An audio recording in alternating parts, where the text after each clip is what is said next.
ভাই যে আজকে বলে বললাম মাল আমি খাইনি, মাল আমারে খাইতে। আয় আয় দেখি।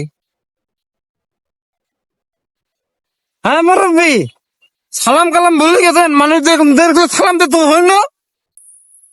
বাবা তুমি আমারে বলতেছো বাবা? হ্যাঁ আপনারে বলতেছি, আপনি সালাম কালাম ভুলে গেছেন। বাবা আস্তে, বাবা আস্তে আস্তে আস্তে। আমি মাল খাইনি তো, মাল আমারে খাইতে।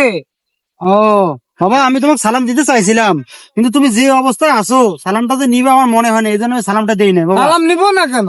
এই দেখে আসো, তোমার বাড়ি কোথায়? বালি আমার ওই যে কদমতলি।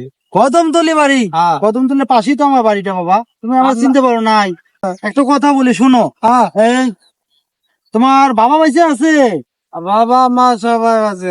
আচ্ছা, তুমি যদি নেশা কইরাও থাকো, তোমার মা বাবার কথা তোমার মনে আছে? হ্যাঁ সব মনে আছে। আচ্ছা, আমি মনে করি হ্যাঁ, তুমি যদি নেশা কইরাও থাকো, এই হ্যাঁ। যে তুমি তো নেশা করছো আমি জানি, শোনো হ্যাঁ। শোনো শোনো, তুমি যদি নেশা কইরাও থাকো হ্যাঁ। খবরদার কইরো না, কারণ নেশা করা খুব পাপের কাজ। বাপ জি হ্যাঁ, এটা পাপের কাজ, এটা শোনো, মাল আমি খাইছি, মালা মালে খাইছে। হ্যাঁ, মাল তো মারে খাইছে। হ্যাঁ।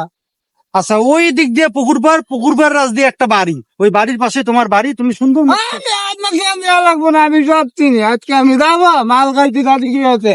মাল খাইতি আমি বাড়ি যাবো আজকে, আমার ইচ্ছা গো। একটা জিনিস বুঝলাম না, যারা মালখোর, যারা নেশা করে, তাদের কমন সেন্স জ্ঞান, তাদের আক্কেল জ্ঞান বলতে কিছু থাকে না। এই যে আমার সামনে যে ছেলেটা আসছিল, ও নেশা করছে, ওকে সঠিক বুদ্ধি সঠিক পরামর্শ দেওয়ার জন্য আমি দাঁড়াইছিলাম, কিন্তু সে এটা তোয়াক্কা না করে চলে গেল।